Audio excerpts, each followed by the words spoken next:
Hey guys, it's TJ. Welcome to New Zealand Mysteries, the live stream. It's so good to have you. If you haven't already done so, please hit that like button. And if you want to be part of the New Zealand Mysteries community, hit that subscribe button, the notification bell to all so you can be notified about updates. I am on a bit early. Previously, I was going to stream about 1 p.m. as I had a work training course, but that was cancelled. So I was able to come on a bit early, which is awesome because we have a lot of cases to cover today. So what I usually do is I'm going to go through some news in New Zealand happening at the moment, and then we're going to go through some updates of international cases around the world. If you don't know, we have a Facebook page too, New Zealand Mysteries. I share videos that I make and share those on Facebook, and they're usually New Zealand cases, sometimes international, but on the live stream I do more international cases. So please read the rules at the pinned message at the top, and let's get into it.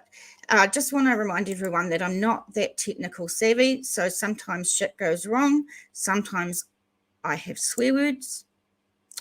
So I hope that we can deal with that. I want to get into some New Zealand stuff going on at the moment. Okay, that's not good enough. Hold the line, folks. I'm going to make it bigger. Okay, so this is from the police. It was released Sunday, 7 November. Police continue to search for missing Wayne Hammond. So this was just a couple of days ago. There's a picture here of his face and the car that he went missing in as well. So I'm going to read, Central Otago Police continue to appeal for information from the public in the search for missing Wayne Hammond. Wayne was last seen leaving his Henderson Drive home address in his work vehicle about 7:30 a.m. on Monday, the 1st of November. For anyone that's watching, it is 11 a.m. on the 10th of November here in New Zealand. His vehicle was found in the car park underneath the Clyde Bridge at the start of the Clyde-Alexandra track at about 3 p.m. on Monday afternoon. Police are asking anyone who may have seen Wayne's vehicle on Monday to get in touch with police. The vehicle is a 1999 white silver Mitsubishi Challenger four-wheel drive with rock gas printed on the side. Police will be reenacting the drive Wayne took from his home address to the car park at the same time this Monday morning in the hope that someone will recall seeing it last Monday. I haven't seen that yet, but I will look for it. Staff will then be with the vehicle at the car park to speak with anyone who has information which may assist. Land search and rescue teams continued to search along the river track and surrounding areas yesterday, but did not locate anything of interest. Anyone who has information which may assist is asked to call police on 105 and quote event number P0484711135. So as always, I'm going to have links to the articles that I go through in the description box below so that you can have a read yourself if you need to. Hey, Curious Kiwi, good morning, hun. Good to see you. I'm glad you made it, even though I came on a bit early. So, yeah, I'm going to be keeping an eye on this one. It's very sad and worrying, so that's something we're definitely going to keep an eye on. Next, I wanted to go, some of you might not know, but we had a shooting of a 16-year-old at a party a few days ago, and his name was Connor Whitehead, which this is stuff.co.nz, and we're going to read this article. They have found, hopefully, all the members that were involved, or all the people involved in what happened, and have made some arrests. So that's really good. A second man charged with the murder over his alleged involvement in the fatal shooting of a Christchurch teenager at a party is set to appear in court after 4 days on the run.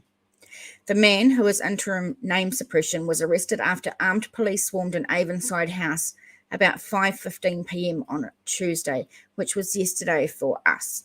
He is due to appear in Christchurch District Court on Wednesday. I don't know why these guys get name suppression. If anyone knows, I think we should know who pricks are, to be honest. The arrest happened about an hour after the parents of Connor Whitehead, 16, told media they were shocked and heartbroken by the loss of their beloved son at a party in Casebrook on Friday. They urged the man, the fifth person to be arrested in relation to Connor's death, to turn himself in. Several people in Avonside said they saw a man walk towards armed police with his arms up at the time of his arrest. And due to the amazing thing of social media, there is video of that arrest from a neighbour, which was quite interesting. Curious says, what a waste of a young life. I know, right? And if you're wondering, if you're not from New Zealand, we don't carry guns. We don't have guns for personal use. They're not in society as a whole. So when there is a shooting, it becomes big news. And this is a 16-year-old who didn't even know the people that shot him. Apparently, from what I've read, a whole lot of gate crashes turned up at the party, and that's when shit got real. So several people in Avonside said they saw a man walk towards armed police with his arms up at the time of his arrest. One neighbour said a woman with 3 young children came outside after and got into our car. The children did not seem distressed. She said, I was completely shocked. A 32-year-old concrete worker had earlier been charged with Connor's murder. He was still in Christchurch Hospital on Tuesday with injuries sustained from a police dog. Connor's parents, James and Cheryl, spoke at a press conference on Tuesday to appeal for the 32-year-old alleged accomplice to come forward. They said Connor was an innocent bystander and he should have been safe. The family had no connection to those involved in the horrible attack, he said. The firearm believed to have been used in the incident was recovered on Tuesday. The motive for the shooting was still under investigation. The alleged shooter was taken into custody on Sunday, right? So it's understood police will allege he and the man arrested in Avonside on Tuesday had driven to the Casebrook party together. They allegedly became involved in a fight with someone soon after arriving, and the 32-year-old allegedly got a shotgun from the car and fired 2 rounds. Catherine, hey there. She says, I'm picking they get suppression to protect them. There was a lot of real ugly comments yesterday when Connor's poor dad went live. Gang-related comments. Oh, God, how awful. Oh, dear. Connor, who was an innocent bystander, was killed. 3 other people, a 46-year-old man and 2 women aged 43 and 36, appeared in court on Monday, all charged with being an accessory after the fact to murder. Police alleged the 46-year-old man comforted the man arrested in Avonside on Tuesday by allowing him to stay at his house to avoid arrest. They alleged the 43-year-old woman helped the man avoid arrest and that the 36-year-old woman helped the 32-year-old man avoid capture. That's a bit of a tongue twister. Judge Anthony Couch granted interim name suppression to all 5 people arrested.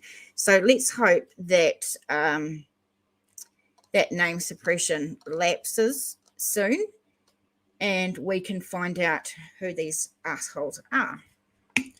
And by the way, I swear sometimes. I try not to, but it happens. So really, really distressing stuff.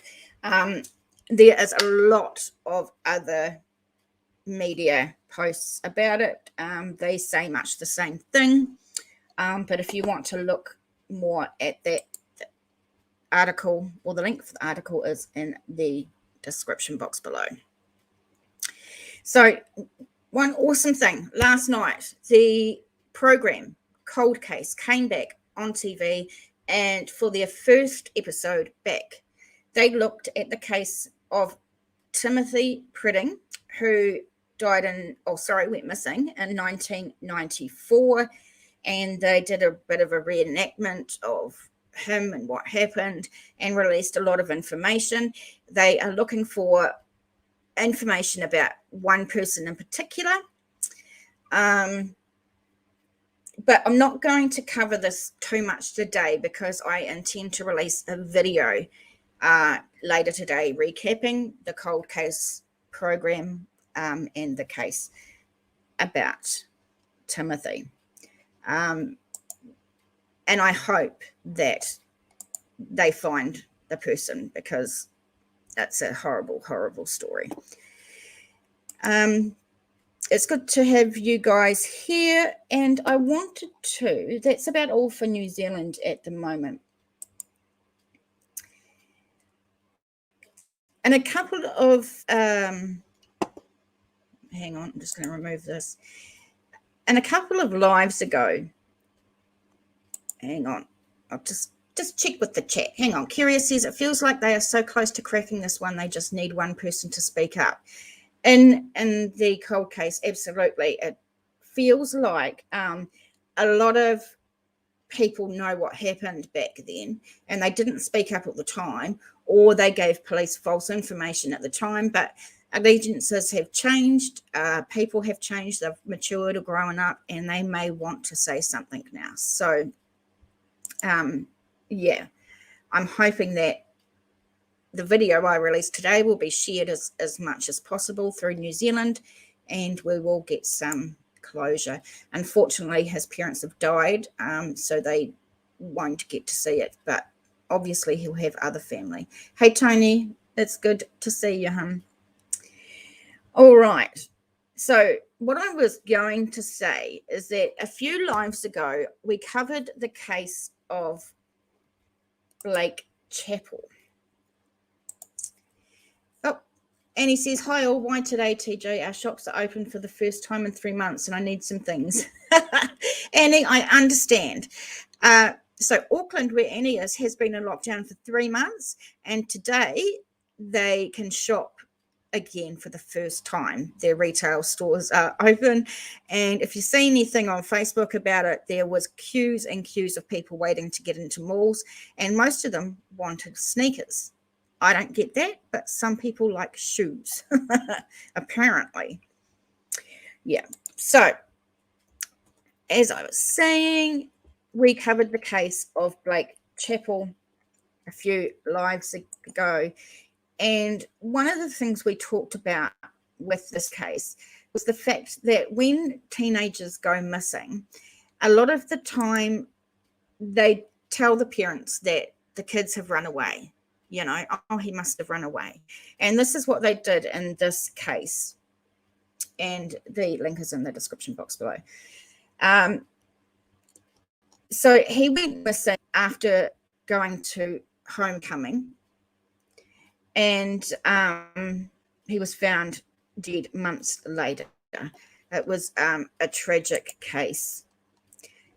When I checked my comment, as you do, there was a comment from his mum. Hey, Julie, darling, welcome. Her name is Melissa. She said, thank you so much for covering my son Blake's case.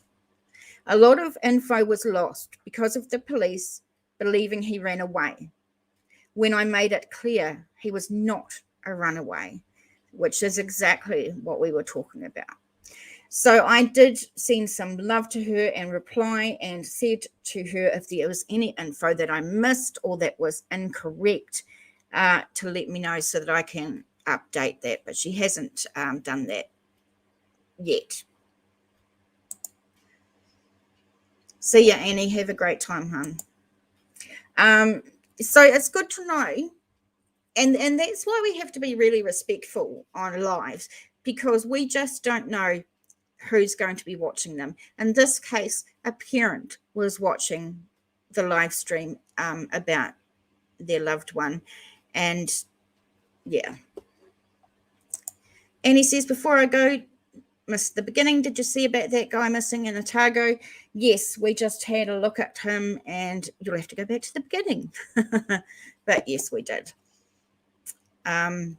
So yeah, it's just a good reminder of how we need to behave in live streams and on social media as a whole, because we just don't know who's watching. And I don't want to disrespect families in any way. All right. I want to have a look at the latest about the dickhead Brian Laundrie. This is from dailyvoice.com. And once we've gone through all the articles, we can have a bit of a chat about the stuff that I've covered. So this one says Brian Laundrie's social media activities could provide key info in the FBI investigation.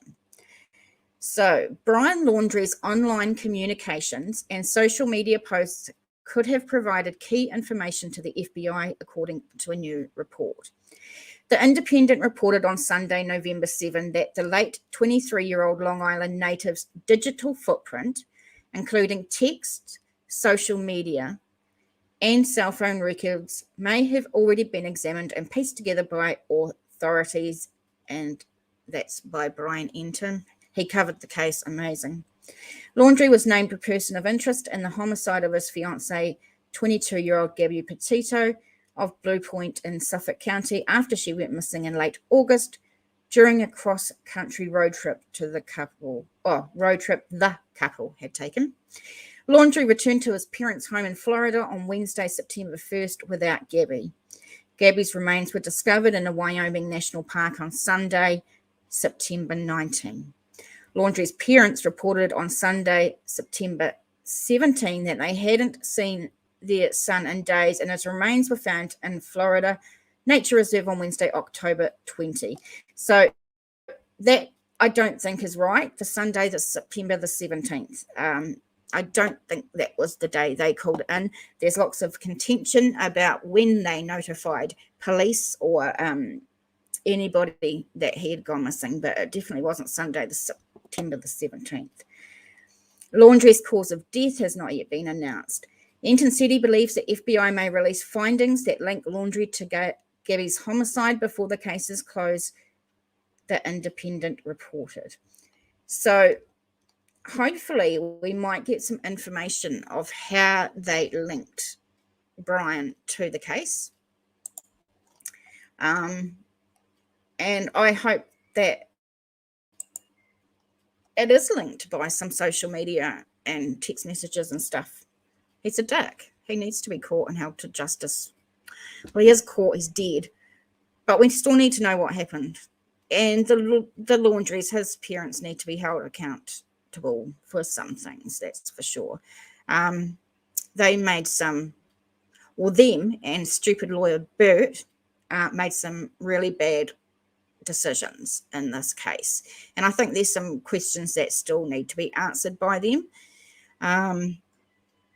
Yeah, but I mean, they're still mourning the loss of their loved one as well. And I want to give them that time to do that. But I really want them to answer some questions. Tony says, yes, we're finally at level 3.2, but won't even attempt to shop today. I understand the shops are going to be absolutely crazy from what I've seen. The lines outside to get sneakers, which I don't understand, but there are people that like different things, and some people like shoes. I get that.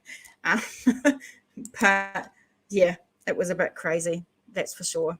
Shoes is not my thing anyway. I did want to say a big thank you to and a welcome to Wyoming Adventures and Julie Poppy, who are the latest people to join my membership, which the description is in the box below. And for less than a coffee a month, you can help out the channel, which really, really helps. Hi, Pam. It's good to see you, hon. I'm glad you can make it. Service issues. They suck. They suck. So we're just covering a few different things, Pam. You know what we're like. And then we're going to talk and have a chat in between and at the end. So I wanted to catch up on the Cleo Smith case and find the latest information. So I had a look, and this is really interesting. This is from the nzherald.co.nz, which I have a monthly subscription subscription. It's a big word today. Cleo Smith abduction. Detectives trying to determine if more than one person was involved. This came out yesterday.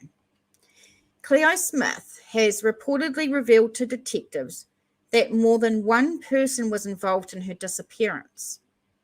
The brave girl reportedly told investigators that a woman brushed her hair and dressed her during the 18 days she was hidden from her desperate family. Crazy.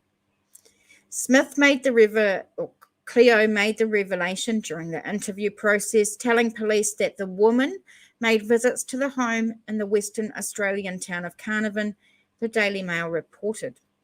Police have said publicly that they are trying to ascertain whether there was anyone else involved. And, you know, Cleo's only 4. And it must be really hard for the police. I mean, I can't remember exactly what 4-year-olds are like, but it must be hard for police to determine whether she's making stuff up, perhaps, or whether she's actually saying real things. I don't know what you guys feel about that. If you're around 4-year-olds, my kids are adults and buggered off. So no grandkids, thank God, not yet. But if you know about 4-year-olds, I mean, do they tell fibs at that age? Do they start fibbing? Curious, the case gets crazier. I know, right? So the 4-year-old was allegedly taken from the family tent while camping at Quoba Blowholes, 75 kilometres north of Carnarvon on October 16. She was missing for 18 days until she was rescued by police from a locked room in a house in the West Australian town. As we know, Terence Darrell Kelly, who has been charged with abducting her, will remain in a maximum security prison in Perth until his next court appearance in December. Kelly, 36, was arrested about an hour before Cleo was found and has since been charged with various offences, including 1 count of forcibly taking a child under 16. I don't know why, but I was under the impression that he was found afterwards, but I don't know. In our previous lives, we've covered this case quite a bit. Julie says they are pretty on top of finding the truth in children's statements these days. Right, because they had like child investigators or child trauma specialists or something flying into the area. And yeah, they'll be trained. Curious says, it went through my head that maybe he was dressing as a woman. Possibly. And would a 4-year-old know the difference if he dressed as a woman? And crazy. Detective Senior Sergeant Cameron Blaine, one of the officers who found Cleo, said on Monday the investigation was going well, but there was more work to do. Our focus this week is for us to ascertain whether there was anyone else involved. That's why we are still here, he told reporters. So we just asked that if there was anyone that had contact with Kelly, whether you saw him, whether you met with him, whether you spoke to him on the phone during the relevant period, to make yourself known to the police. Cleo was found alive and well. Now that statement, well, physically, maybe she would have been well, but I don't know how well emotionally she's going to be. We've talked about that a little bit too. Tony says, I was thinking that too. You girls are good. I didn't even think about that. You girls are good. One of the officers picked her up into his arms and asked, what's your name? To which she replied, my name is Cleo. She was reunited with her mum, Ellie, and stepfather, Jake, and baby sister, Isla, shortly after. Police on Monday spent their 6th day at the home where Cleo was found, combing through evidence for one of the biggest investigations in Western Australian history. A mobile phone. Hang on, I lost my place. A mobile phone was reportedly in one of the bags of evidence seized from the home, along with a Bratz doll, crayons, pens, and markers. And in our last live, I think we looked at a picture of this guy's room with like hundreds of Bratz dolls and stuff. It was really creepy. But if you search online, you'll be able to find it easily. Curious says, you've got a warped mind. I think we all do. If we're into true crime, I think we all have a warped mind to some degree. I must tell the story before I forget it. I started seeing this guy, and with the first time I went to his house, he had cleaned with bleach, and the smell was so damn strong. It was like choking me. And my first thought was, what has he been doing? Has he killed someone in here and done a good cleanup or something? This is weird. I don't think he actually did that, but that was my first thought, smelling all the bleach. And that has got to be from, studying true crime and stuff. Crazy. Tony says he looks fairly feminine in pictures and had commented on his Facebook that he likes to drive around with his dollar and brush their hair and dress them up. And Cleo said a lady brushed her hair and dressed her. Thank you, Tony. I didn't know that. Very interesting. Yeah, I know, the poor guy. Accusing him. What have you done here? It's a bit sus. It smells a bit bleachy in here. Poor guy. Lead investigator Rod Wild last week revealed mobile phone data was used to help them hone in on Kelly.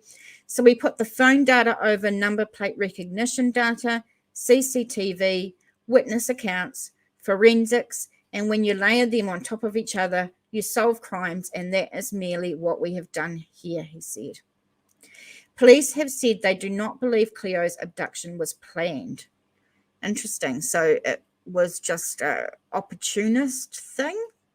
Was he out at the Blowholes campground and he just seen them?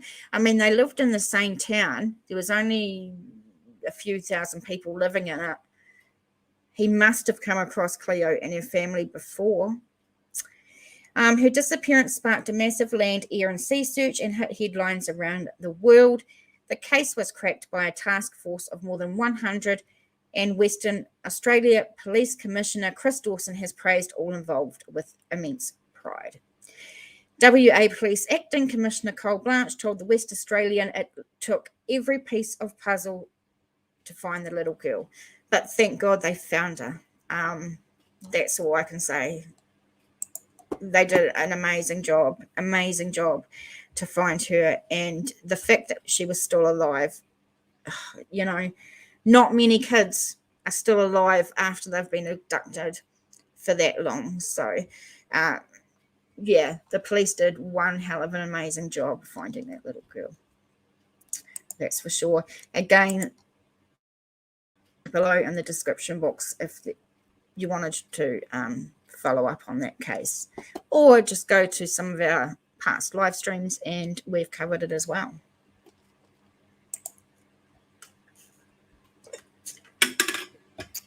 Curious says, yes, truly amazing. I wonder if the police or the law enforcement in America use the same techniques as the ones in Australia. You'd think so, wouldn't you? Hope so. Or maybe the Australian law enforcement can teach the Americans something. Tony says, opportunistic people are terrifying. Look at the level this fella has gone to. I find it even stranger he resembles Michael Jackson. Just a tad similar visually. Okay, I have to get a photo of him now that you've said that. See if he reminds me of Michael Jackson. Let's have a look.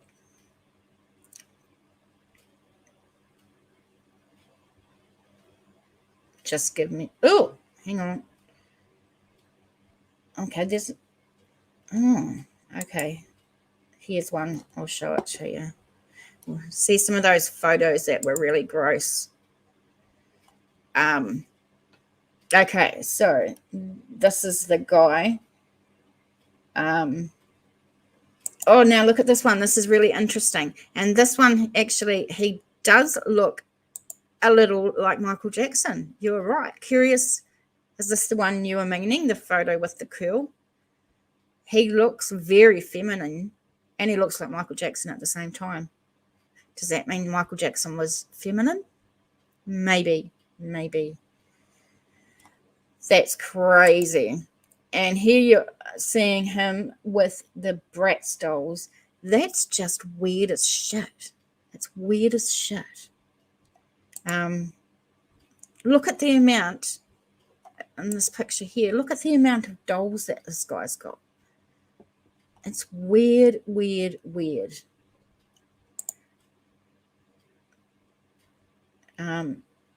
Yeah, no, I agree. He looks a little like Michael Jackson, and he looks a little bit feminine at the same time. So I agree, ladies. Thanks for pointing that out. We're going to have to keep updating on this one because this is bizarre. Poor baby. Yeah, I know, Pam. That was disgusting. All right. Pam says, had to be a nightmare. I know. And you know that photo of Cleo in the hospital, the smile she had on her face was the biggest, most beautiful smile that I could have imagined. You know, it's just beautiful. Absolutely beautiful. Tony says, does he have a family? You know, I haven't read about that, to be honest. I have read a few articles and none of them have mentioned family from what I've seen. So if any of you guys have seen articles about that, let us know. What a sport. I cried. I cried too. I must admit, I'm not a crier. I didn't cry. I just had a bit of a sniffle, like a bit of a blurry eyes, you know. Please, if you're watching, hit the like button, subscribe, become a member. Do anything you can to give me a hand to help this show grow. I really appreciate everyone and everything you do for me. We're going to talk about Astroworld and Travis Scott case soon. But before we did that, I wanted to check up on a couple of cases that we have covered previously in our lives. Curious, I had a tear in my eye. Same too, darling. Pam, I wonder if he had tried or someone took his what? Sorry, Pam, you have to write that one again, hun. I can't read that one. Tony says, I'm happy she's safe and praying. Nothing more sinister happened to her. Yes, her smile shows how innocent kids are. She just smiles and carries on like normal. I know, right? I just worry that the child investigators or the trauma investigators specialize in children. They must have methods of getting information without her. She has to relive this. That's, scary thing. When she tells them information, she has to relive the events, and that's a horrible thought.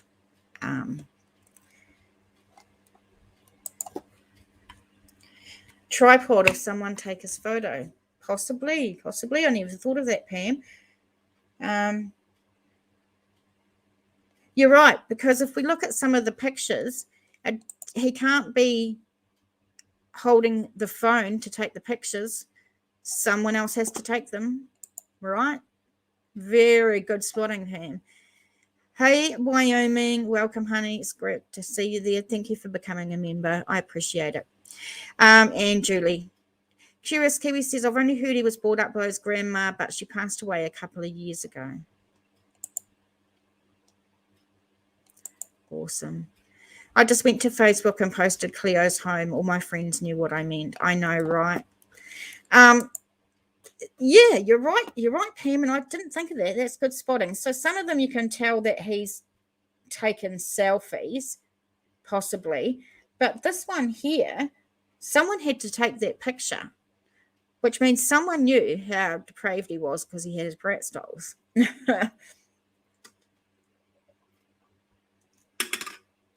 So that is really weird.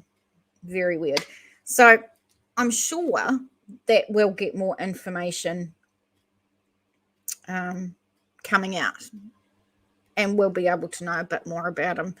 And it's probably going to be really terrifying to find out more about the guy. Okay, so now that I've got some tabs down, I want to chase up a couple of stories. So it seems like there's no updates here, but we did cover the story of Glenda Parton. She was 80 years old, from Oklahoma, and her son and his friend went missing. She went to go find the son and his mate, and she went missing. Very, very bizarre. Then they found the remains of the friend. So I'll just read a few lines, but I'll put it in the description box below. And if you haven't gone over this case, you might want to check it out on one of our former lives. Glenda Parton, an 80-year-old woman from Oklahoma, has gone missing after she started a search for her missing son and his friend. Parton was last seen on video with an unidentified man at a business in Turley, Oklahoma, and she disappeared soon after. Officials apparently found the man and questioned him, but nothing came of it. There's a silver alert for Parton after her 2016 red Kia Rio was found abandoned on the side of the road in Tulsa. Tulsa County Sheriff's Office detectives said Sunday they found human remains in the Turley area. However, due to animals scattering the remains, it's difficult to positively identify who they belong to. But we did find out in the article previously we read that it was the remains of the friend. So, very interesting. Yes, you should have been an investigator, Pam. You're good. Tony says self-timer on camera. Yeah, maybe, yeah. I had thought it's out there, though, but is he possibly being handled or raised to be this character from a young age? Be interesting to find out. This is a bit strange. It is a bit strange. Self-timer is a good point. He could have done that, because if you look at this picture, we'll have a look again at this picture, his head's cut off. So does that mean, like, if someone else took the picture, surely they wouldn't cut his head off? So does that mean it was like a timer on his own phone and he didn't set or stand in the right position, and that's why his head is cut off? Interesting. But yeah, it's strange. And yeah, like Tony, we don't know what he grew up like or what he was raised like. Yeah, it's going to be very interesting. Wyoming says, I'm going to watch your live on the case. See, I'm not sure which one it was. Couple of lives ago. Pam says, TJ, I have to tell you something soon. Oh, okay. Well, you know my email, hun, or you can go onto my Facebook page and message me through there. Denise, welcome. Was thinking the same thing, Tony. Self-timer. Yeah, I'm wondering about that now. Just because his head's cut off. And you see this one here. He cuts his head off as well. So he's obviously not very good at taking pictures of himself. He's not very good at anything. He's not very nice at anything. So, yeah, possibly a timer. You're right. Or was it someone else taking them? All right. So another case we have covered recently is the one of Heidi Plank. A mum that went missing, and we talked about her on we talked about her in a previous live, I should say. Tony says, it worries me there could be a Kelly cluster. Wyoming, does he have a thing for dolls? He does have a thing for dolls, a weird thing for dolls. Bratz dolls. Pam says, or he had a tripod with a controller. Absolutely. We don't know. So we're going to have to wait out till more information comes out. But he's just weird. Tonight at a prayer vigil for a local mom who vanished 3 weeks ago. She lives in West LA, but in a bizarre twist, Sorry. Dog was discovered wandering around a downtown LA high-rise. That's where those friends and family gathered tonight, desperate for answers. Eyewitness News reporter Amy Powell is there live tonight with the very latest. Amy. Welcome, Monica. Jory, it's a difficult time for the people close to this missing woman. They've been out every day posting flyers, asking for help, and searching for an answer to the question you see on that sign, where is Heidi Plank? It has been 3 weeks since Heidi Plank disappeared. Several of her friends holding an emotional candlelight vigil, desperate for answers, but not giving up hope.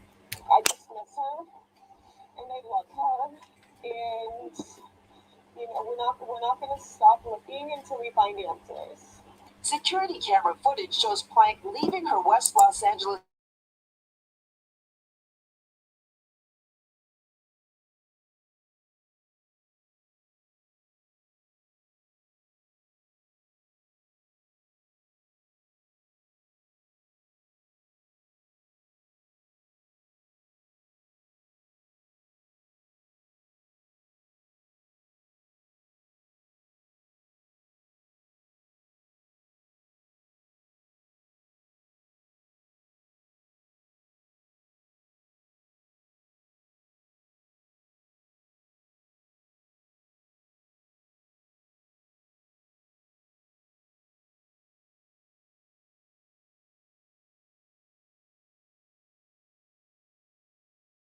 close friends have been searching for Plank tirelessly, posting numerous flyers. Sorry, guys. Did you lose audio on that?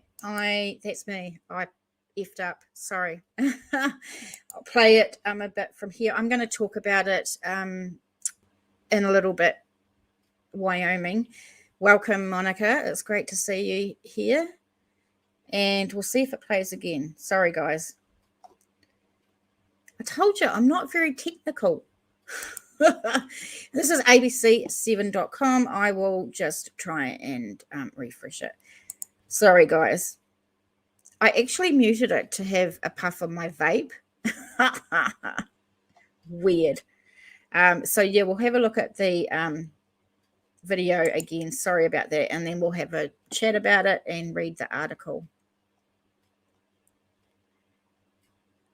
My chats never go like perfect, you know. I've always got to mess up something.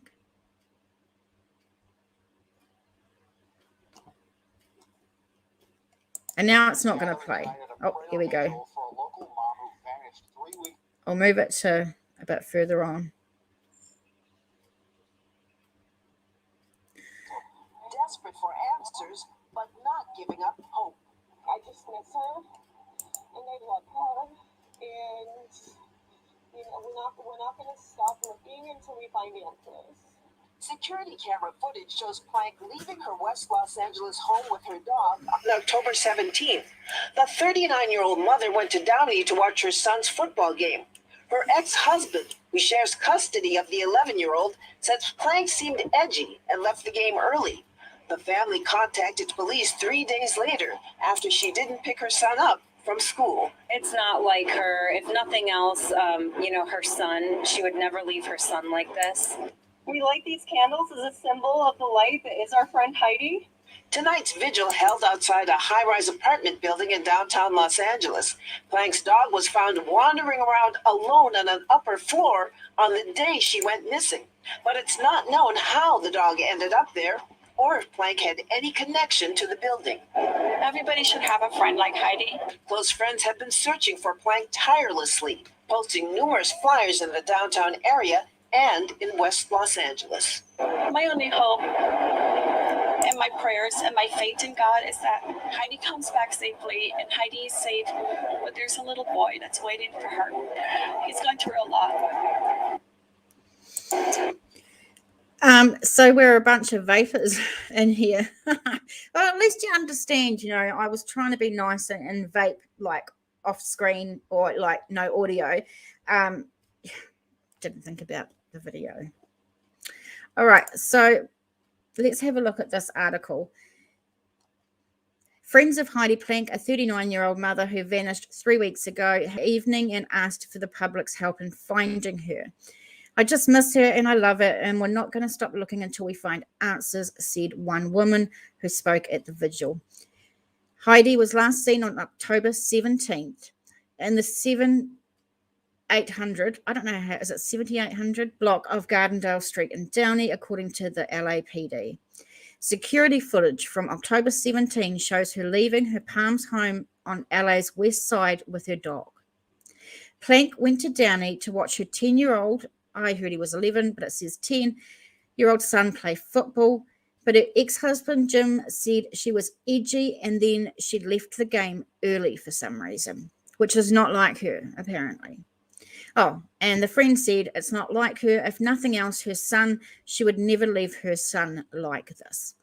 On the day she went missing, Plank's dog was found wandering around alone on an upper floor of a high-rise apartment building in downtown LA. But it's not known how the dog ended up there or if Heidi had any connection to the building. Close friends have been searching tirelessly for Heidi, posting flyers and in the downtown area in West LA. Friends said, my only hope and my prayers and my faith in God is that Heidi comes back safely, and Heidi is safe, said her friend Natalie. But there's a little boy that's waiting for her and he's going through a lot. Heidi is described as white with blonde hair and blue eyes. She is 5'3" and weighs about 120 pounds. She was last seen wearing jeans, a grey sweater, driving a grey 2017 Range Rover with California license plate number U840XO. Anyone with information about her whereabouts is urged to call LAPD's Missing Persons Unit, and I'm going to put this article in the description box below so you can go to it if you need to and get that information. It's a very, very, very weird case, this one. Curious says, so Vaporwave. Thank you. Monica, you look wonderful. Thank you. I appreciate that. Aotearoa Araha, welcome. Good to see you. Kia ora. That's weird about the dog. Yeah, so she went missing. She went with her dog, obviously, to the Suns football game. Apparently, she got a phone call and she was acting pretty edgy. And then she left the boys' game. Now, the young'un had a birthday a few days later and she didn't turn up, and that's when she was reported missing. She worked as a financial controller for some really big corporate company, who have just been taken to court for fraud and other misdeeds, I should say. You'd have to go back to my live when I covered this recently, or do your own digging. But it's very, very weird. Very weird. And then her dog was found in an apartment on the top floor by the residents that has nothing to do with Heidi. Like, she didn't know anybody in that apartment building or anything. So that's just weird as shit. Yeah. So we'll keep an eye on that case too, because that's weird. Tony says, reminder of the Cecil Hotel. Wonder if the authorities have looked at a possible link. I think a lot of guys and girls. Sorry. Yeah, the Cecil Hotel is strange. And the Elisa Lam case, she was found in the water tanks on the Cecil Hotel. If you haven't checked out that, go to John Lawden. He did an amazing job covering the Cecil Hotel and the death of Elisa Lam. So when I've finished, I'll put John Lawden's link in the description box below so you can have a look at that. Also, if you're a fan of John Lawden, if you look at my videos, I did do an interview with him and asked him about his life and how he got into true crime and that sort of thing. He's the reason I got into true crime and why I do what I do. So I just think he's the bee's knees. I think he's amazing. Yeah, but this is out of control. Some cases are just so damn weird. And I think sometimes that's what appeals to me about missing persons cases, is the mystery of it and trying to figure out what could have happened. It's crazy. Please subscribe, hit the notification bell to all, hit the like button and share. Thank you. Thank you, Monica. I appreciate that. Oh.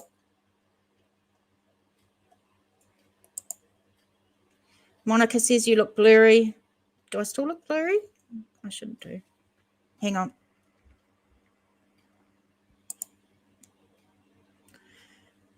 Curious says, are there cameras in the hotel? If you're meaning about the Cecil Hotel, yes, there is elevator footage of Elisa before she went missing, because she was missing a couple of days before they found her in the water tanks.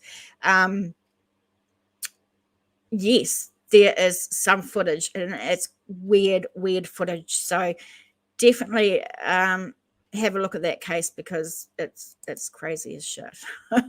Wyoming said, yes, I get notified on my email. Oh, that's cool. I didn't know that. Is that because you're a member that you get notified? Because I've never had that before. Aotearoa says that Cecil Hotel is creepy as. Yeah, so many people have died in there. And also Richard Ramirez, the Night Stalker, was living there for a while when he was doing his crimes in LA. So it's got a really weird history. Monica says, virtual hug. Thank you. I appreciate that.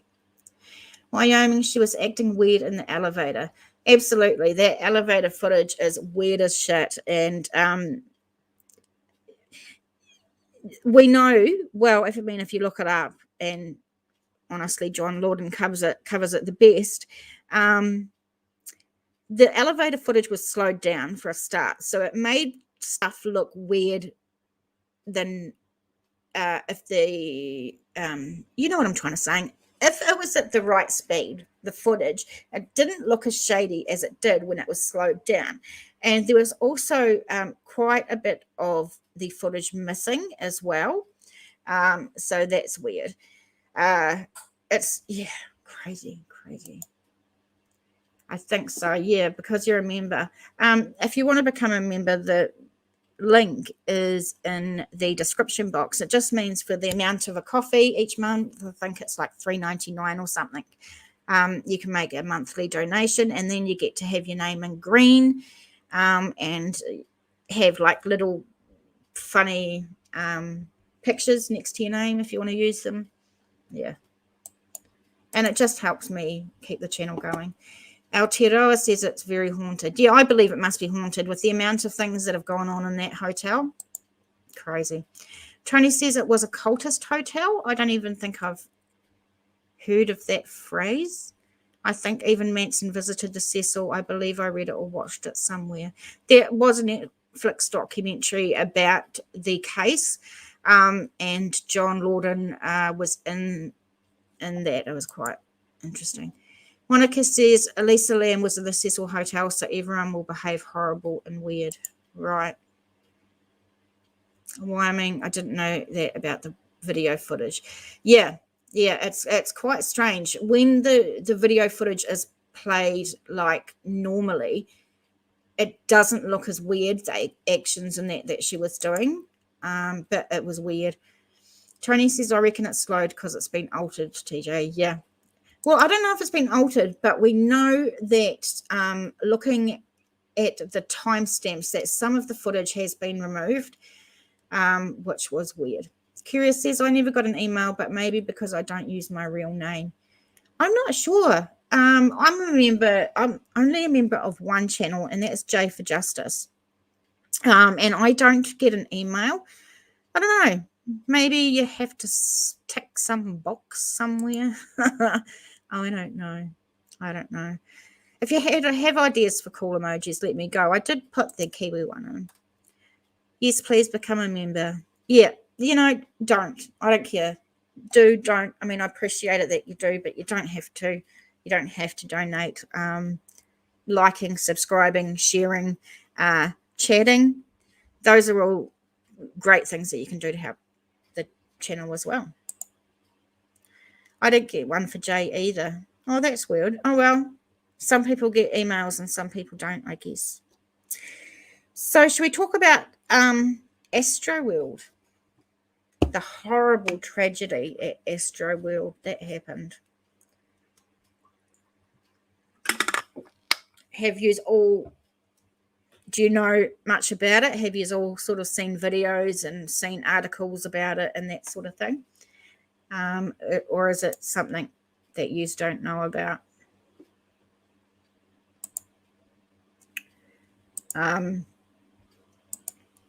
Just a tragedy. So 8 people dead at the concert. The youngest was 14.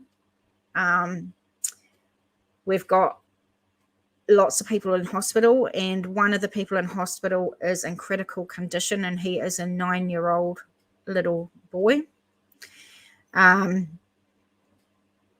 Very, very sad. And there are a lot of people that were injured, I should say. Interested.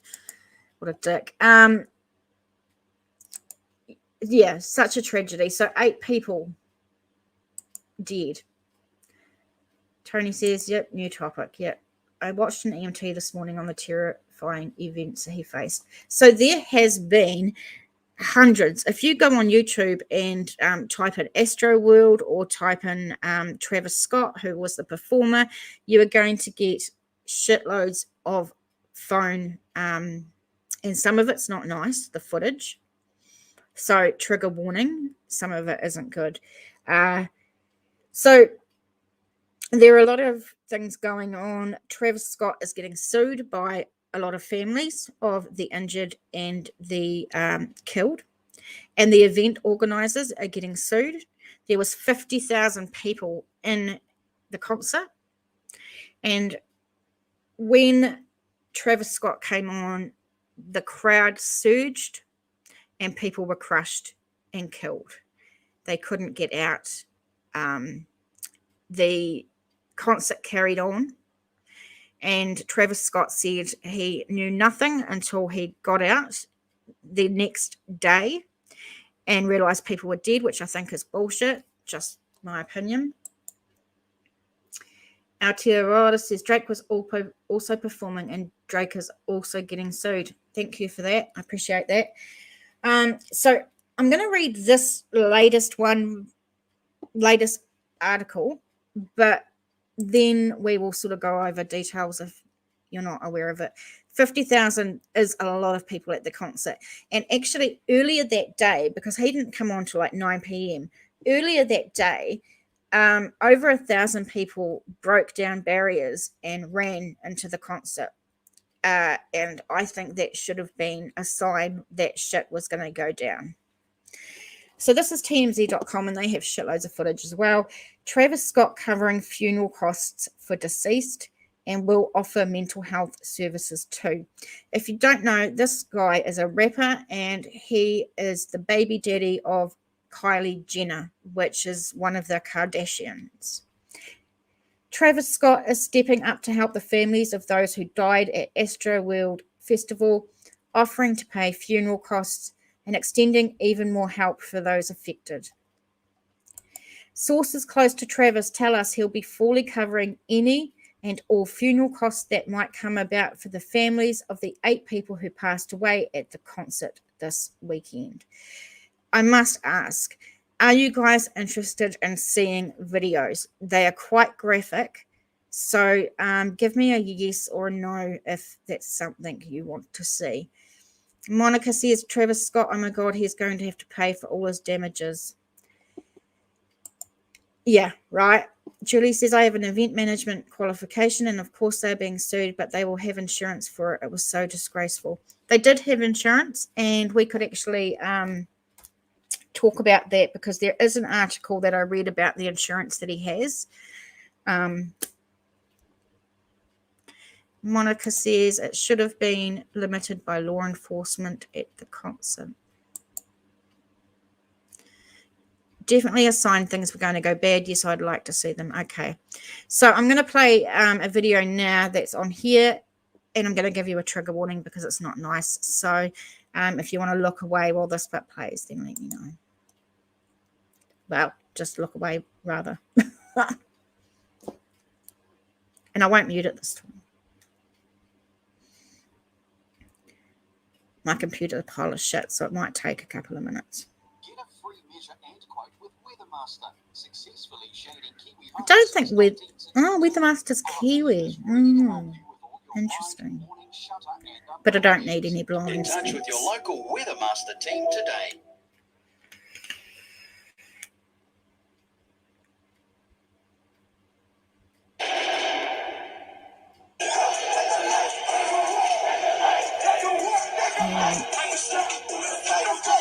Hang on. Sorry, guys. Technical issues.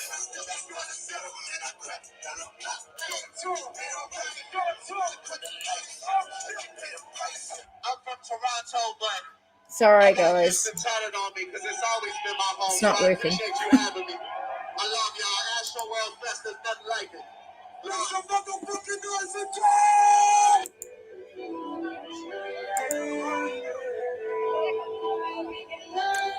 Okay, hang on. So my computer's having a fit because why not? You know, as if my stream wasn't like mental enough without that. What I might do is I might not play this one. I'll finish reading this and then we'll go look at some videos if that's what you guys want to have a look at. Glad you're back, Pam. Yes, we'll have to get a coffee soon.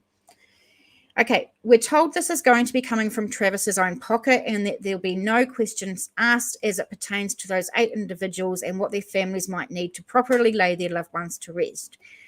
There's more. Travis is also going to be partnering with BetterHelp, which is a network of mental health professionals to offer mental health services for free to anyone who attended the festival who may need to talk through their trauma, because people seen a lot. The BetterHelp resources will amount to one-on-one virtual therapy sessions with trained licensed professionals. They will team up with the National Alliance of Mental Illness. There's going to be a hotline set up to that end, which Travis is also overseeing.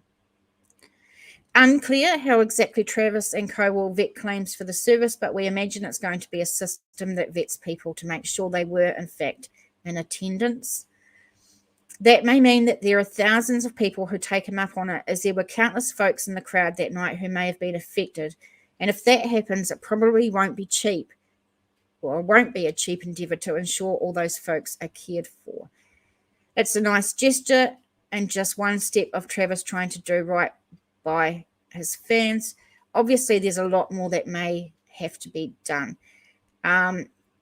As we reported, those who died, dozens more were injured to varying degrees and hospitalised, and some of those people have already started to file lawsuits against Travis and Live Nation.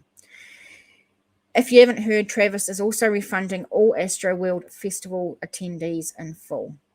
Okay, so that's good. He's doing something, but it's kind of a bit late, right? A little bit late. I mean, it's good. He's doing something. It's good. Monica, overcrowded means disaster and human casualties. Right.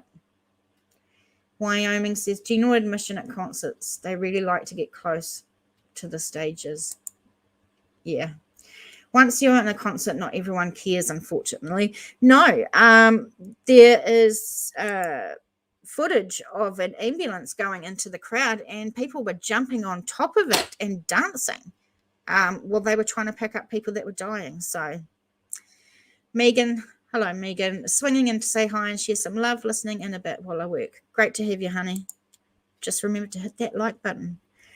Wyoming, I only do seating when I go to concerts. Learned my lesson at a Van Halen concert in the 80s. Oh, that would have been cool. I haven't been to a concert, and it's because I just can't stand crowds that much. It's too much. Monica says, imagine Woodstock now. All hell would break loose. Absolutely. Hi, all. Hey, Tara. Good to see you, hun. So I'm going to go and we'll watch some videos if that's what you guys want to do. But there's going to be a trigger warning. I really want to make that clear. So this, I'm not sure I'm allowed to, I just want to say, I'm not sure like about copyright. I'll just have a wee look, guys. Give me a minute.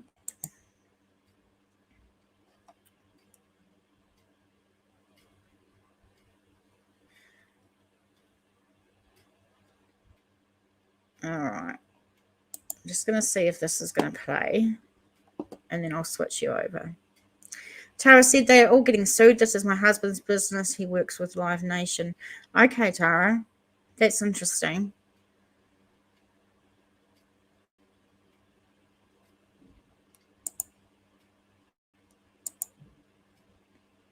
Tara says Live Nation is the biggest promoter in USA right now. Yeah. Yeah.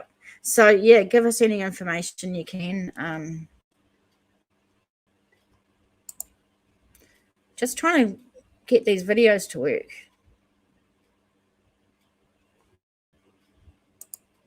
Okay. Hang on. Bear with me, guys. Give me one moment.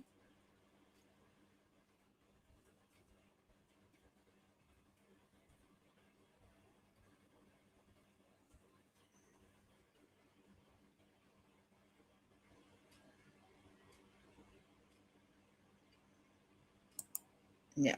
Give me one minute.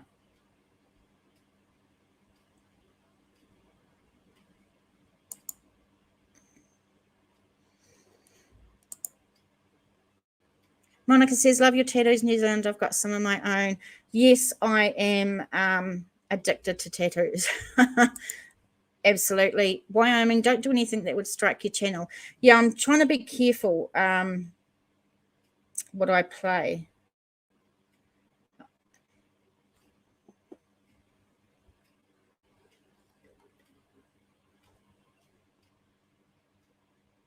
Okay.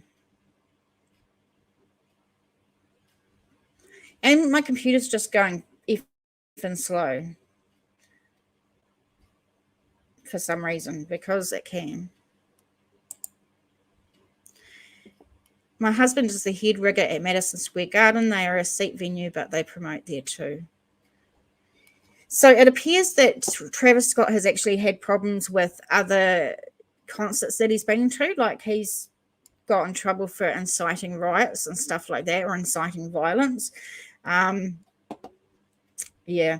All right. I'm going to just read a couple of articles, I think. This is stuff.co.nz. Videos of the Travis Scott concert in the US, where 8 people died and several were injured, show a chaotic scene in which concert goers tried to yell for help but were drowned out by live music. Very active investigation. Homicide investigators and narcotic investigators are both involved, but tonight Houston police are reviewing all footage to see how this could have been prevented. And as for the cause, the Houston mayor said nothing is off the table.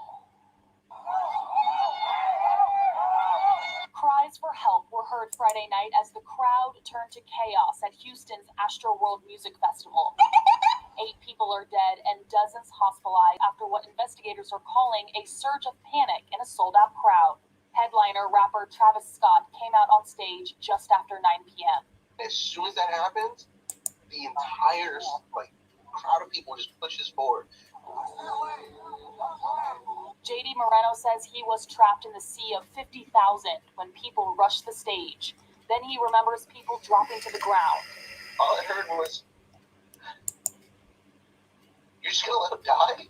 There are a lot of unanswered questions. While the official cause of deaths are under investigation, Houston Mayor Sylvester Turner says the 8 dead range in ages 14 to 27.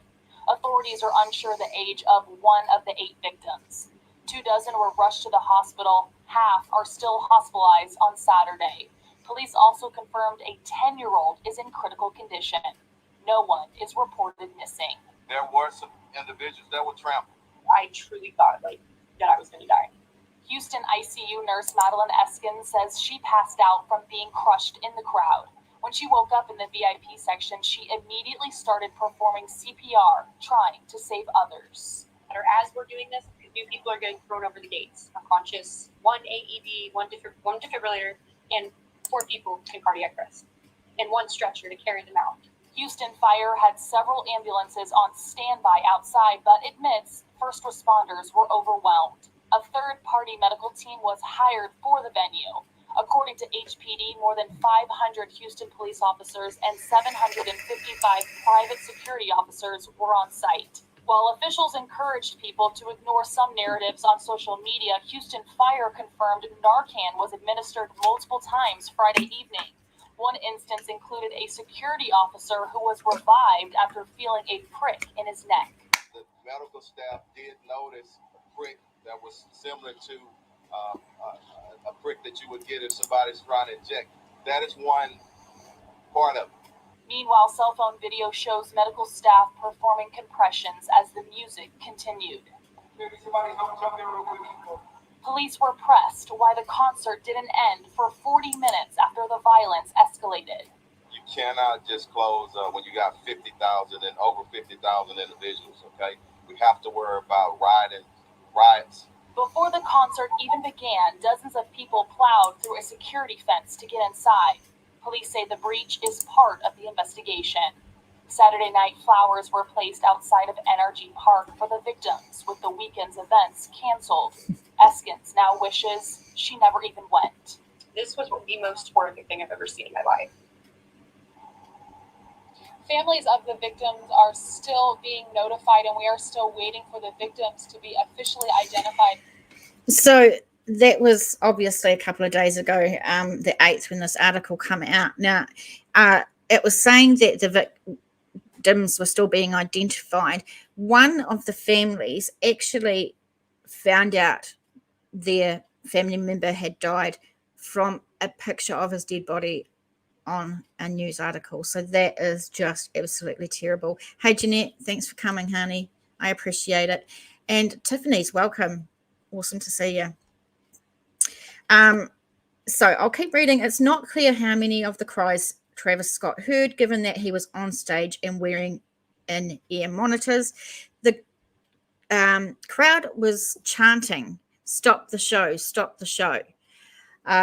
He stopped it for a few seconds and said, "Oh, there's someone in the crowd that needs help," but then continued on after that when all the shit was going down. About 50,000 people attended the sold-out 2021 Astro Festival at Energy Park in Houston on Friday. The deaths happened when a crush of concert goers swelled towards the stage to see Scott, whose concerts have a reputation for being raucous. The videos, mostly taken by members of the crowd, reveal a sense of panic that spiraled over the 70 minutes in which Travis Scott performed his set. And we've got another video here of the amount of people. As 50,000 people, mostly youngsters in their teens and 20s, gather before an outdoor stage to watch Houston-born rapper Travis Scott. But the energy quickly turned to panic. The minute Travis started performing, it's like people like they stop seeing in front of them. They're running, they're going crazy and pushing and everything. Out of nowhere, I guess like a group of people or somebody just pushed, and then everything just like it was compressed. Like we were just compressed the whole point. Witnesses reported being squeezed to the point of suffocation, and for some victims, cardiac arrest. All of the identified deceased were under 30. No parent, no friend, no sibling should see their loved one off to a concert by a world-renowned artist and not be able to expect them to come home safely. And when we read these ages, 14, 16, 21, 23, 27, it just breaks your heart. Even as victims were being treated, the concert continued for another 40 minutes, according to police. The performer paused several times to call for medical attention for ailing fans. Somebody passed out right here. Hold on, don't touch him, don't touch him. And this young woman frantically tried to alert a camera operator to the worsening crisis. Houston police have opened a criminal investigation, and the city's mayor has offered condolences to the victims' families with vows to find answers. This incident is being thoroughly investigated and reviewed. Thoroughly. It is important for us to ascertain from last night what took place, what happened, where missteps may have occurred. It's still unclear what caused the crowd to surge. but police say there was a credible report of someone injecting a security officer in the neck with an apparent drug. The officer fell unconscious and was revived with Narcan, a medicine to treat opioid overdose. A lot of narratives out there right now, a lot of them on social media, and even last night.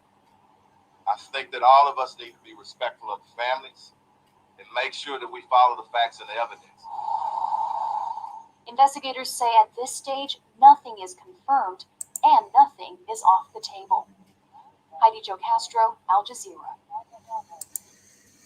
So not only do we have the crowd surge that obviously killed some people, there's reports of, hang on, sorry about that. There's even reports of people being injected with something. And if Narcan's used to wake them up, it was obviously some sort of drug. I mean, it's a crazy story. Thanks, Jeanette. Okay, Tara says, none of the dead are having drugs show up. Thanks for that, Tara. Jeanette says, yeah, I do appreciate the updates as well. Love the channel. Will always be here to show some support. Thank you, Jeanette. I really appreciate that. I appreciate everyone that supports the show. In any way you support the show or the channel, the Facebook page, the lives, whether you donate, whether you just hit the like button, give us a thumbs up, anything. It's really appreciated. Wyoming Adventure said, poor family finding out like that. I know, right? Finding out that your family member died by seeing a picture of them online. I couldn't imagine. That's absolutely awful. Tara says 40 minutes. It was declared a death zone and he continued to play. Right. Jeanette said something odd's going on. Sorry, honey. Come again. Something else going on, I feel like, behind the scenes at the Astroworld concert, possibly paraphernalia. Jeanette says, this scary to me to the core. I can't find myself going out to concerts no more with what trust. World's changed big time. Yeah, it really has. Hey, Jenna, welcome, hon. Tara says, only one cop, everyone else was stamped to death. Oh, goodness me. So it says the Washington Post reviewed dozens of videos from the night to understand how the mass casualty event unfolded. The Post synchronized video from the audience with a live stream of Scott's performance published by Apple Music. Key moments of synced videos display a tumultuous scene from the crowd's perspective, which includes concert goers receiving medical aid and others trying to stop the concert as the show continued. Scott takes the stage at around 9 p.m. to a roaring crowd. An overhead shot in a video live streamed to Apple Music shows a massive swaying crowd. Houston Fire Chief Samuel Pena said in a news conference following the event at approximately 9 o'clock to 9:15, the crowd began to compress towards the front of the stage, and that caused panic, and it started causing some injuries. People began to fall down, become unconscious, and it created additional panic. Video from 9:12 p.m. showed a group of tightly packed people yelling, help, please help, and can be heard in the recording. At this point in the concert, Travis Scott is still performing. Roughly 21 minutes into his set, Scott pauses and hunches over. The crowd chants, Travis. He straightened up and walks to the right side of the arena and points off stage, and he asks for lights. He said, make some noise for my boy right there hanging in the tree. In a video from someone Pixley who was in the crowd at the same time, people wave at the stage shouting, medic. Scott tells everyone to put their middle fingers up in the sky because they are ready to rage, and begins his next song. Wow. Julie says there are plenty of clips about him ensuring violent behavior. Ensuing, I should say. Who would let a 10-year-old go, or even a 14-year-old? Yeah, that is a question for sure. I don't think that 14 maybe I would, but 10 I wouldn't. There was also video of 5-year-olds in the crowd, so that's even more disturbing. Jenna says, this is so sad. Another one from my hometown took place where the theme park Astroworld used to be. Terrible to think this happened where so many of us had happy memories. That is really sad. Tiffany says, sound like it was ill-prepared and under-resourced. So I know before the show, Travis and one of his team sat down with the chief of police and talked over. There was hundreds of police, hundreds of security guards. Some of the security guards weren't trained properly. I know that's come out. Wyoming says, Tara, that's way too young to be going to a concert. Monica says, I'd rather go to a good-sized concert rather than a whacked-out one. Who brings a 10-year-old to a concert? Especially when he's been in trouble before at his concerts for inciting violence and stuff like that. Yeah. In the same moment, Scott notices what appears to be a golf cart with flashing lights in the crowd. He asks the audience to raise their middle fingers if they are okay. They do. He then asks for 2 hands in the sky. He says, you all know what you came to do. Chase me, let's go. He says, I want to make this mother effing ground shake. Concert goers responded with both hands in the air. Video of the same scene from another angle shows a woman reaching the same platform and camera operator, the man, was attempting to get to earlier. She tries to speak to the operator and steps in front of the camera. Her comments to the operator is not audible in the video. The videos that I've watched, she is saying, people are dying. There's dead people. People are dying. Help. So I've definitely seen those. At around 9:42, Scott stops mid-song after noticing someone in the crowd passed out. He said, we need somebody to help him. Somebody passed out right there. Somebody passed out right there. Hold on. Don't touch him. Don't touch him. Everybody just back up.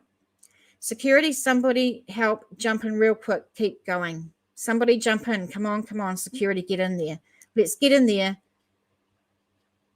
And then live stream shows what appears to be security members in bright green jackets arriving to the area that Scott points at. But then, after that, he continues to perform. At the same time, video from the crowd shows a Houston police officer and other officials carrying a man to the side of the stage. While they are in the same area Scott is pointing to, it is not clear if this is the same passed-out man Scott referred to. They lay him on the ground, and a police officer appears to be offering him assistance as the performance continues in the background. Another video from around 9:43 p.m. shows a group of people chanting in unison, "Stop the show, stop the show." The video shows people waving their arms and pointing. The concert stops roughly an hour after videos from the crowd showed concert goers visibly in distress and yelling for help. Mayor Sylvester Turner said the dead ranged in age from teens to young adults, and the causes of death had not yet been determined. He added that 11 of the 17 people taken to the hospital were in cardiac arrest and required CPR. Wow. So Tiffany says, okay, that makes sense for crowd control. So, yeah, I mean, the police chief and the Travis Scott and someone else, I can't remember, and his team did have a meeting before the show. Tara says, yeah, they did for 50,000 people. Those people bum rushed. At least another 10,000 got in with no tickets. Really? Oh my God. Another 10,000. That's insane. Monica says, my first concert was when I was turned 16. Wyoming, I took my son and his friend when they were 15. We did seating Pearl Jam in 1994. There was mosh pits and the boys didn't want anything to do with that. I know that I've seen mosh pits before at other concerts, but when someone's down on the ground, they usually help them out. It appears that people were on the ground dying and they were just getting trampled on and kicked and you know. Tara says has hired security, which means they really weren't. Monica, mine was numbered seating, thank goodness. I know. It's going to be really interesting. He did have insurance for this, but a lot of people have stated that it's going to be really hard for him to get insurance again. Tara says my husband would never allow any one of our kids in a mosh pit. Tara, do you know about that insurance stuff? You know, whether it's true that it's going to be really hard for him to get insured for another show? Monica says first concert, Janet Jackson. Yay. I'm not a fan of Janet, but you know, it's okay. Everyone has their things. Jeanette says, well, a lot of stuff went down. Prayers for the families. Right? Yes. So it's going to be really hard for him to get insurance. I know he did have insurance. I read it and it was quite a few $1 million, but they reckon that the $1 million that he was insured for, it's not enough to cover everything. I'm just looking at anything else we've got.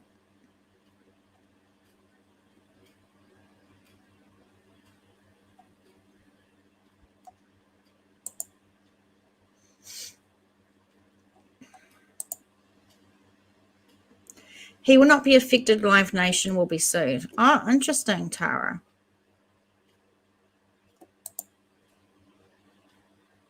Julie says my first concert was Stevie Nicks. Oh, she's beautiful. I would love to go there. First concert was Kenny Rogers. I didn't know who he was. That's funny.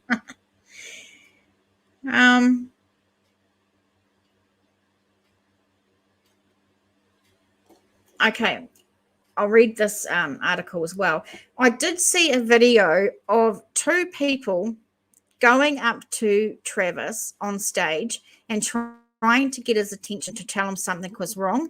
And he actually just waved them off and told them to go away, pretty much. So that's quite disturbing. I mean, everything that went on is going to be on video. So that's going to be the thing, is they're going to have to see all these videos. Pam says he's going to pay, but his, you know what for it. I don't get that. Yeah, my husband was injured at one show because the guitar player threw his guitar into the crowd. The venue was sued and not the band. Jenna, interesting.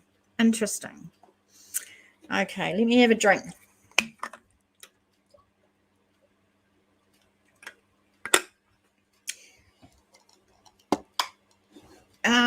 Okay, I'm just going to look up that insurance.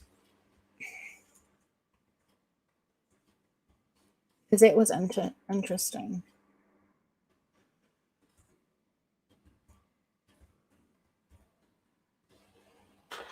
Okay, let me just have a look. Okay, I'm going to read this one about the insurers because this is quite interesting. This is TMZ again.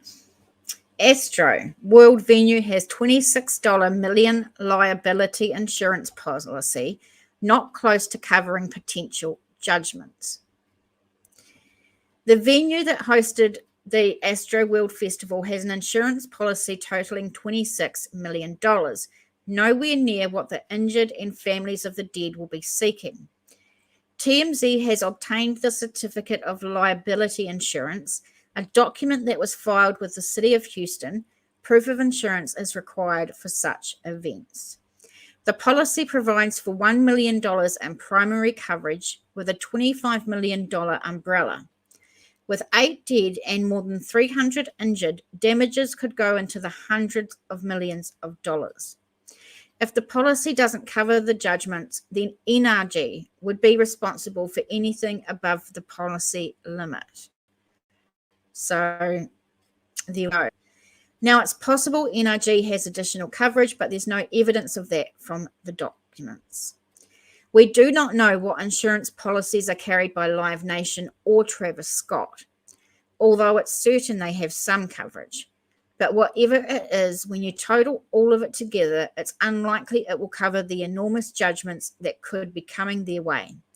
If the injured and the families of the dead get judgments, the policies will cover them as far as the money goes. But once the limit is reached, Travis and the various companies would be personally on the hook for the balance. It's not that the policies were not written properly, because no one could have anticipated the scope of the disaster. The lawsuits are already piling up, so these policies could mean the difference between the various defendants being shielded from personal liability and, what was that last word? Bankruptcy. So that's interesting. Very interesting. So they did have a lot of insurance there. Okay, let's just check some of your comments. Wyoming, Stevie Nicks and Fleetwood Mac. Love it. T-Rex, Pam says Casey and the Sunshine Band. Not my cup of tea. Tara says Travis has paid for all funerals. Yeah, we read that before. I mean, so at least he's doing something right. Curious says, would you want to put on another concerts if people have died? Wyoming likes Casey and the Sunshine Band. I've never actually heard a song from them, I don't think. Pam says it will be a high dollar like Drake. I think you're trying to say. Monica, ZZ Top. Yeah, I'll believe you. Tara says, this is how it works. Live Nation was in control. They were supposed to have people up front. They paid Travis for rights to this concert. So if you buy water, it's Live Nation getting paid, not Travis. Interesting. Thanks for that, Tara. Interesting. Wyoming, I've seen ZZ Top. They were awesome. I'm pretty sure they would have been awesome in concert. Even like some bands that you don't even like. I mean, concerts put on can be really interesting. So Jeanette says, sure is a lot of money, not nearly going to cover it all, but also their lives aren't going to be brought back. Travis should be held accountable. I actually agree. Monica says, I'll sue him for his last cent, for real. Julie, I agree that doesn't sound like much insurance. Right. Tara again said they paid him a lump sum before concert. He makes no money that day. It's all on Live Nation's head. Interesting. Time change has me sluggish. Don't worry, Pam, honey. We understand. We're just grateful that you made it. It was free and something to do on a July night at volleyball camp. Yeah, like I said, you know, if even if you're not into someone's music, the concerts can still be something awesome to attend and look at, I guess. So, I mean, the investigations are going to go on for a while. If you see pictures of the crowd, thousands and thousands of people were holding their phones up and recording. So there's going to be shitloads of footage to go through. So we'll be keeping tabs on how the investigation is going. And of course the court cases that are going to come from this. I sat on Santana's couch on stage for my first concert. Wow, that would have been awesome. That would have been awesome. No, it's too much for me. The crowds just aren't a thing. Really not a thing. Wyoming says, I love a variety of music. I do too, actually. My favorite band at this time is Falling in Reverse. And it's a band that my kids liked when they were teenagers, which is weird. Pam said it was cool. I bet it was. Curious, hit that like button, please, and subscribe. It's free. Yes. Thank you. Tara, you know a lot about concerts. Yeah, she said up above that her husband, works for Live Nation, Tara? I think it was. So she does know some information. So I'm going to head off shortly. I am hungry. And Thursday, I should say. I will try and put all the links in the description box below, are links to buymeacoffee.com or to become a member. There's also links of all the articles that we've looked at, so you can chase those up if you want to. I want to thank you all for coming because I really appreciate everything you guys do. Thank you. Sugar, hey TJ, sorry so late. Have a good one. No worries, Sugar. Thanks for popping in. I was supposed to go on at 1 and I changed the time, so I understand if people come in late, but you can watch it back. So, Scott, thank you for today. You're welcome. Nice of you to be here. Tiffany, thank you. I'm going to hopefully release a video later on today, so check that out. Thanks, Curious, for being here. Thanks, Wyoming. Thanks, Pam. I appreciate it. You all are amazing. If it wasn't for you guys, then I wouldn't be able to do what I do. So, thanks, Julie. Thanks, Monica. Thanks, Jeanette. Tara, love you guys. All right, guys. See you next time.